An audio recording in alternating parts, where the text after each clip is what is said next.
Edisi dino iki soto daging yo sing gurih ngaldu, aroma rempahe yo krasa banget. Terus mangane ku dikei irisan bawang pre karo brambang goreng, dipenceruti jeruk pecel, terus kecap manise saithik wae, aja lali pelengkape ono pok melinjo karo sambel. Wis suweger tenan iki yo. Lanjut ke cara masak, aku nggawe daging setengah kilo, diumbah resik kepe tak presto ben empuk. Nah, karo ngenteni daging empuk disangrai bumbu halus sese. Bumbu lengkape wis tak tulis ning video ya yo, kok karek di screenshot. Nah, kabeh bumbune lengkap iku mang disangkre sampai mateng. Sing penting ketumbare karo jintene mateng sik. Masalah bawang-bawang iku cukup layu wis cukup yo. Nah, terus ditekek ning blender, dikai banyu saithik, terus di blender sampai bener-bener halus. Nek wis terus langsung digongso ning pancine dikai minyak saithik, nek panas lebokno bumbu haluse. Digongso kudu sampai bener-bener mateng neh dadi ben gak langu yo ya. Terus lebokno geprekan serai, godhong salam, godhong jeruk, laos geprek, kayu manis, bunga lawang karo cengkeh yo. Terus dimasak neh sampai bumbune mang rada garing, berubah warna.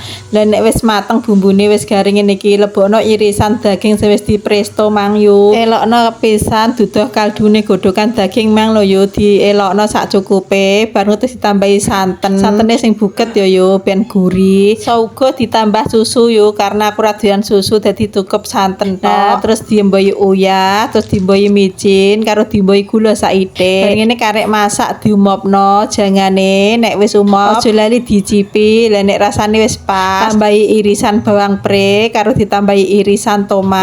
Umopno neh, nek wis umop sedelok wae ora perlu sampai temate medhot. Wis ngene iki siap kompore dipateni yo, wis dadi jangan soto daginge. Karek nyiapno pelengkape ana kerupuk melinjo, brambang goreng karo sambel.